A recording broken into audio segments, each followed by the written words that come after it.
Olá, meu nome é Natália, eu sou pesquisadora do Observatório das Migrações em São Paulo e na aula de hoje eu e a minha colega Joyce Domeniconi vamos apresentar a mais recente publicação do nosso grupo de pesquisa, o Atlas Temático Populações Vulneráveis, Trabalho Infantil. Essa obra reúne as principais fontes de informação para análise desse tema no Brasil. Eu vou apresentar brevemente apenas uma delas, o Censo Demográfico de 2000 e 2010, referentes a partes 1 e 2 do livro, e a Joyce vai ficar com as demais fontes e as tendências mais recentes para análise desse fenômeno. Já na parte 1, o Atlas vai mostrar que, de fato, houve uma redução tanto em termos absolutos quanto em termos relativos no total de crianças e adolescentes em situação do trabalho infantil ao longo da primeira década desse século XXI, de quase 3,7 milhões de crianças e adolescentes nessa situação em 2000, passamos para mais ou menos 3 milhões em 2010. Mas essa redução foi bastante desigual se considerarmos as diferenças regionais, por sexo, por raça-cor, por formas de inserção laboral, por tipo de trabalho exercido e por nacionalidade. Considerando, então, em primeiro lugar, as diferenças regionais, a região sul concentra a maior proporção de crianças e adolescentes em situação de trabalho infantil no Brasil. As regiões Nordeste e Sudeste apresentaram os declínios mais acentuados e as regiões Centro-Oeste e, sobretudo, a região Norte, uma diminuição muito lenta. No Norte, essa diminuição foi de apenas 0,13% ao ano. Em se tratando das diferenças por sexo, apesar de quase 60% da população em situação de trabalho infantil ser composta por meninos, as meninas são mais resistentes à queda. Na região norte, inclusive, aumentou o número de mulheres entre 10 e 17 anos nessa situação, ligando um pisca-alerta importante para as políticas sociais. No tocante à raça-cor, a população autodeclarada branca apresentou os melhores indicadores, ou seja, a maior diminuição. Pretos cresceram cerca de 1,5% ao ano no Nordeste e Centro-Oeste, mas é entre a população indígena que esse indicador assume patamares mais preocupantes, com um crescimento que na região norte do Brasil chegou a 7% ao ano nesses 10 anos. Quanto à inserção laboral, a maior parte das crianças e adolescentes em situação de trabalho infantil estavam, de fato, nas atividades agropecuárias, mas é a construção civil o segmento que mais cresce, indicando um processo de transição, de mudança de composição e no perfil dessa população. Se no século XX esse fenômeno foi muito ligado ao rural, no século XXI as atividades urbanas também são importantes para a análise do trabalho infantil. Finalmente, quanto ao tipo de trabalho exercido, se remunerado, na ajuda ao trabalho remunerado de outro morador do domicílio ou no trabalho para o autoconsumo, o Atlas mostra o crescimento superacelerado do trabalho para o autoconsumo na primeira década desse século. No Nordeste, esse indicador foi o que menos cresceu, mas na região Centro-Oeste e na região Sul, esse crescimento foi superior aos 10% ao ano, e no Brasil como um todo, a média foi de 7% ao ano. Ou seja, o trabalho para o autoconsumo emerge assim como o núcleo duro do trabalho infantil no Brasil, colocando enormes desafios às políticas sociais. Finalmente, em se tratando da nacionalidade, é importante ressaltar uma última evidência empírica que o Atlas mostra: o crescimento do trabalho infantil entre imigrantes internacionais, na porção centro-sul e, sobretudo, sudeste do Brasil. Em 2010, o grosso dessa população, em 2010, o grosso dessa população era de paraguaios, mas também se destacavam os bolivianos, chineses, peruanos, uruguaios e outros países do norte global, como os Estados Unidos e Japão, muito provavelmente formados por filhos de brasileiros nascidos no exterior. E agora sim, passando para a segunda parte do Atlas, a discussão para o estado de São Paulo, considerando 645 municípios paulistas, as mais altas proporções de crianças e adolescentes em situação de trabalho infantil estão concentradas no oeste paulista, particularmente na região de São José do Rio Preto. No entanto, é na região metropolitana de São Paulo que esse indicador caiu menos, o que já aponta uma dinâmica bastante diferente entre metrópole e interior na composição desse fenômeno. Na região metropolitana de São Paulo, o trabalho infantil trata-se de um fenômeno menos ligado ao rural, com maior participação da população autodeclarada preta ou parda e com forte entrada nos serviços. Analisando o trabalho infantil dentro da região metropolitana, esse fenômeno está associado ao processo de periferização da população, movimento corroborado tanto pelos dados de taxa de crescimento por município, e aí aparece Caieiras, Embu, Itapecerica da Serra, São Lourenço da Serra, como áreas de expansão do trabalho infantil dentro da região metropolitana, como também esse movimento de periferização do trabalho infantil é corroborado pelos dados agregados por setores, por área de ponderação, dentro do município de São Paulo, que vai mostrar a relevância da Zona Leste na análise desse fenômeno. Eu termino, então, aqui esses breves apontamentos com algumas evidências empíricas, apenas algumas, apresentadas pelo Atlas do Trabalho Infantil, com base nas estimativas censitárias.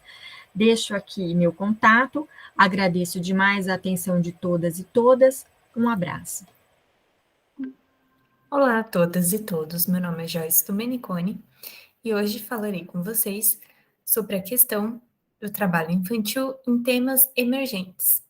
Como a Natália acabou de apresentar para vocês, vamos fazer essa discussão a partir dos resultados de pesquisa produzidos no Atlas Temático Populações Vulneráveis, Trabalho Infantil do Observatório das Migrações em São Paulo. A publicação pode ser acessada, né, e o seu download é gratuito a partir do site do Observatório das Migrações de São Paulo e do QR Code abaixo. O meu tema principal que eu gostaria de debater com vocês hoje são as questões que precisam ser levadas em consideração quando a gente está discutindo a questão do trabalho infantil, né? Então, é fundamental que tenhamos em mente a perspectiva multidimensional desse tema e a importância de compreender diferentes fontes, escalas de análise, temporalidades, perspectivas diferentes, né, de disciplinas diferentes na construção desse panorama do que é o trabalho infantil no contexto atual e no Brasil.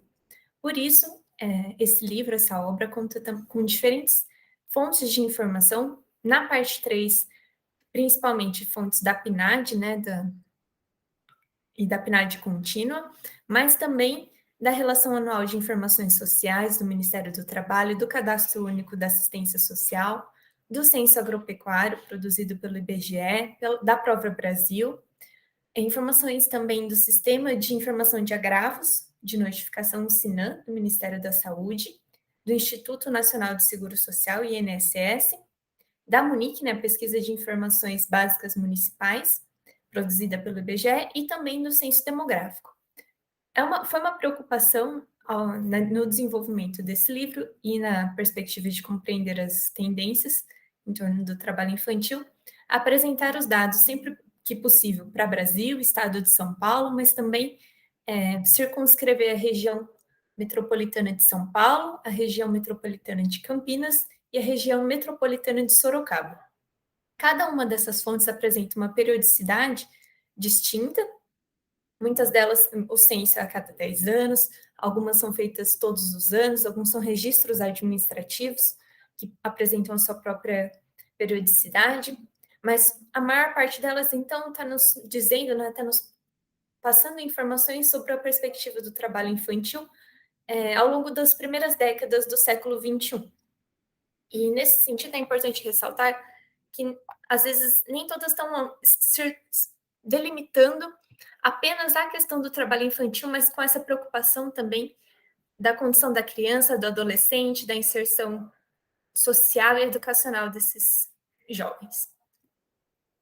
Então, uma primeira informação, né, presente no trabalho nos diz respeito, a partir da PNAD, da população de 5 a 17 anos que trabalha, tanto para o Brasil como para o estado de São Paulo. E aí aqui a gente tem períodos diferentes, né, de 2002 a 2009, 2011 a 2015, aqui a PNAD, e após esse período, a partir de 2016, temos então a PNAD contínua. A principal questão, né, trazida pela PNAD é justamente essa tendência mais ampla de queda no volume, no número de jovens trabalhando, mas principalmente isso acontece nas primeiras faixas, né, nas faixas nos primeiros grupos etários, de 5 a 17, entre o grupo de 5 a 17 anos. Nota-se, portanto, que no Brasil passamos de um patamar de 5.547 jovens considerados como trabalhando, né, nesse momento, em 2002, para em 2015 um número de 2.672 jovens, ou seja, uma proporção inicial de 12,6% para uma proporção de 6,6%. Há uma queda importante na existência, né, de jovens trabalhando no país. Já no estado de São Paulo, esse número passa de 649 em 2002 para 406 em 2015, uma proporção inicial de 7,4%, e em 2015 esse número já era de 5,2%, mais ou menos. Uma questão importante é que dentro das crianças que estão atuando, né, no trabalho, que estão na condição de trabalho infantil, existe, como a Natália comentou, uma parcela delas que se encontra na lista TIP, né, que são aquelas que estão numa situação ainda mais vulnerável em vagas de trabalho consideradas potencialmente mais perigosas para elas, nas piores formas. Nesse sentido, ressaltamos que o país passou de um número de 933 crianças em 2016 inserida nessa lista TIP para 706 em 2019, ou seja, vimos ao longo da última década uma queda importante no volume de jovens na condição de trabalho, né, estando atuando no mercado de trabalho. A PNAD em si, ela nos fornece informações sobre a condição agrícola e não agrícola desse trabalho, sobre o sexo das crianças e sobre as faixas etárias. No que diz respeito especificamente às piores formas, né, a informação é ressaltada a partir da criança que atua na atividade econômica e para autoconsumo. Temos, portanto, um cenário em que predomina, ao longo dos últimos anos, predominam atividades não agrícolas, principalmente no estado de São Paulo, com uma maioria de homens entre 15 a 17 anos, ou seja, nas faixas mais avançadas de idade. Aqui temos uma informação, então, acerca da inserção de jovens no mercado de trabalho formal brasileiro. São considerados os grupos de 10 a 14 e de 15 a 17 anos. Essa informação, ela parte dos vínculos de trabalho formal ativos, ou seja, uma pessoa pode ter mais de um vínculo de trabalho formal. E é importante ressaltar que essa informação ela contempla também os critérios que são permitidos na nossa legislação para jovens acima dos 14 anos, como o aprendiz, os estagiários. No entanto, é fundamental que a gente observe que existem também jovens, como apresenta a tabela aqui colocada para vocês, jovens que estão em outros tipos de relações de trabalho, né? Não, ainda que se predomine o aprendiz, que é permitido por lei, temos também outros grupos contratados a partir da CLT, dos contratos temporários e não efetivados.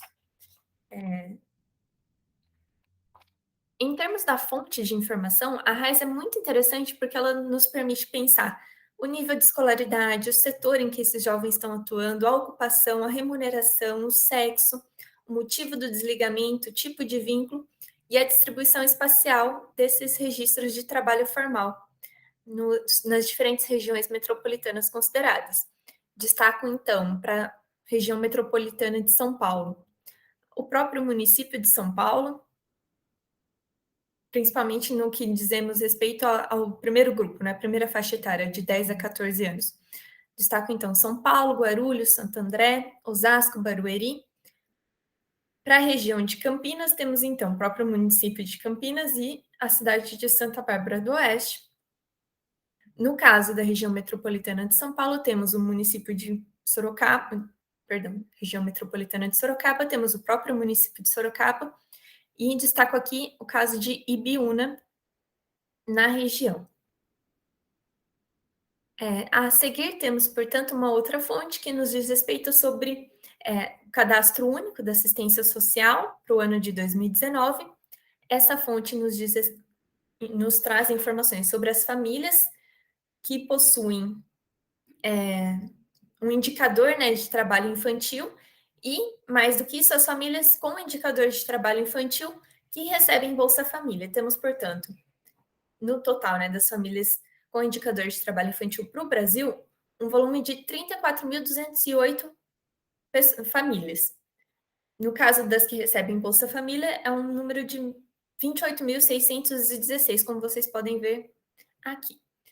Para o estado de São Paulo, ele representa uma parcela bem pequena, né, do total do país, sendo 660 as famílias com trabalho infantil e 439 aquelas que são também possuidoras, acessam também o programa Bolsa Família. Desse montante, mais ou menos a metade se encontra na região metropolitana de São Paulo, 262 para o total e 195 para aqueles que também recebem o auxílio. No caso da região metropolitana de Campinas, esse número é bem menor, de 29 para 20. E na região metropolitana de Sorocaba, esse número aumenta um pouco, seriam 60 famílias com indicador de trabalho infantil, das quais 39 também possuindo o programa, acessando o programa Bolsa Família. Uma outra fonte também presente nessa obra seria o dado do Censo Agropecuário de 2017, né? Nele a gente dispõe da informação, né, da distribuição espacial até o nível municipal da população com menos de 14 anos no setor agropecuário. E aí aqui a gente pode observar que o Brasil registrou um total de 580.052 crianças, né, jovens menores de 14 anos, dos quais mais de 320 mil homens e cerca de 256.189 mulheres. Para a região metropolitana de São Paulo, predominam muito mais os homens, mas no volume total é de 11.971 crianças. Para a região, para o estado de São Paulo, é de 11.971 crianças. Para a região metropolitana de São Paulo, seriam as 363 crianças. Região metropolitana de Campinas, aqui no canto, seriam 260. E aí, a região metropolitana de Sorocaba se destaca, né, com 745 casos de jovens menores de 14 anos no setor agropecuário.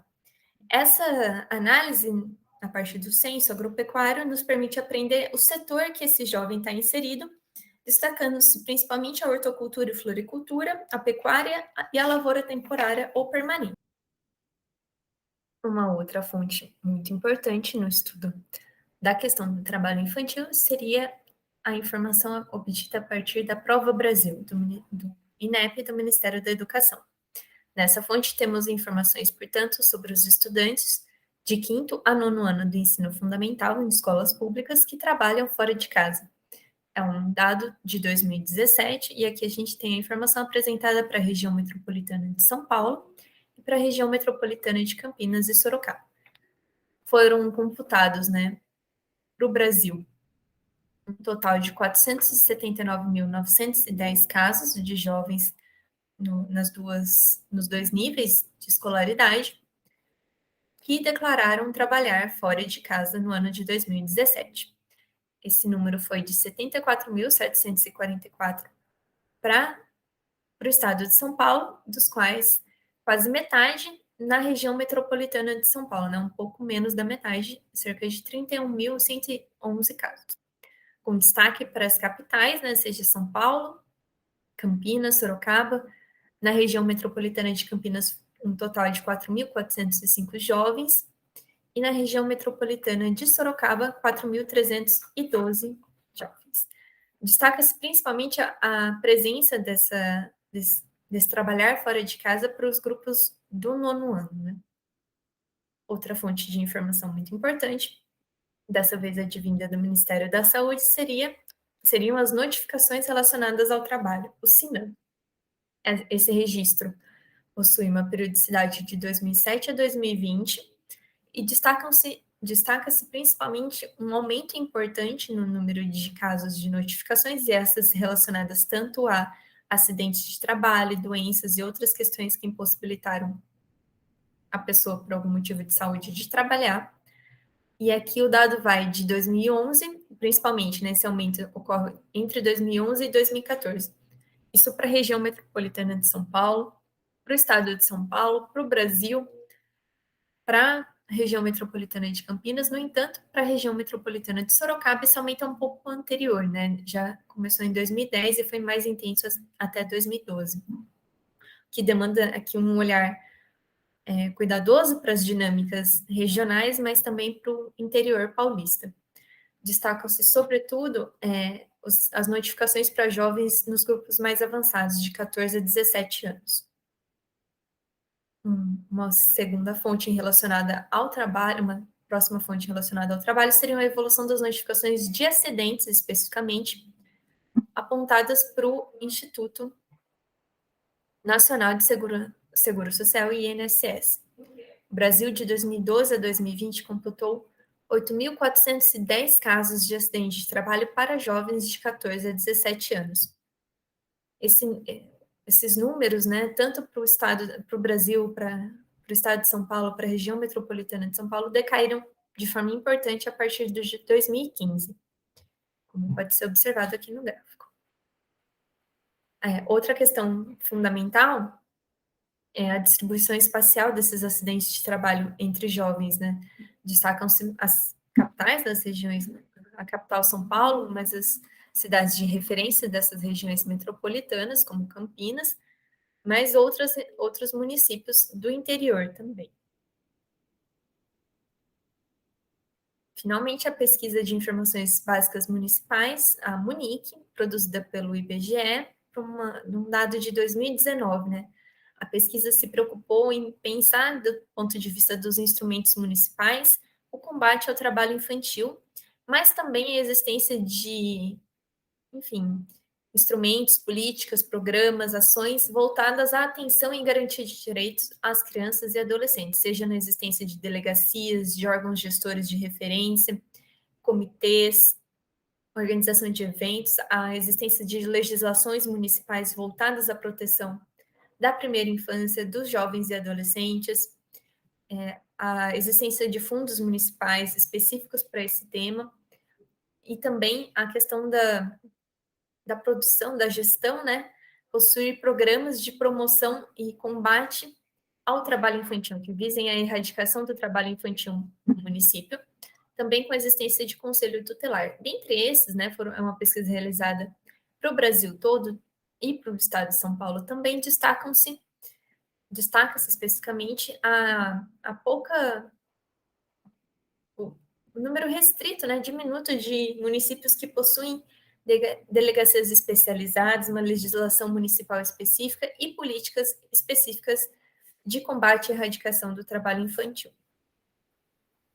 Finalmente, temos então uma informação do Censo Demográfico de 2010, a qual nos apresenta dados sobre a distribuição espacial por áreas de ponderação da população de 10 a 17 anos em situações de trabalho infantil nas 3 regiões metropolitanas de referência. Nota-se principalmente que são mais expressivas essa presença da população mais jovem em trabalho infantil é mais expressiva nas áreas periféricas das grandes cidades, como São Paulo, Campinas e Sorocaba, mas também no entorno, não é? O que nos aponta para uma sobreposição de vulnerabilidades no tecido urbano. Finalmente, os resultados de pesquisa do Observatório das Migrações em São Paulo, mas também dos grupos de referência na Unicamp, e os desdobramentos das parcerias firmadas com o Ministério Público do Trabalho e com outros órgãos estão presentes no livro Populações Vulneráveis. Ele tem 3 partes principais, seja a de trabalho infantil, de migrações internacionais ou de vulnerabilidades e contexto local. Ele se constitui, portanto, como uma síntese, né, desses resultados de pesquisa, mas ele nos aponta também uma necessidade de um olhar multidisciplinar para o tema e para a importância da articulação interinstitucional no debate da questão do trabalho infantil. Vocês podem também acessar os demais livros da coleção Atlas Temático, do Observatório das Migrações em São Paulo. Eu gostaria de agradecer a todas e todos, estou à disposição. Muito obrigada.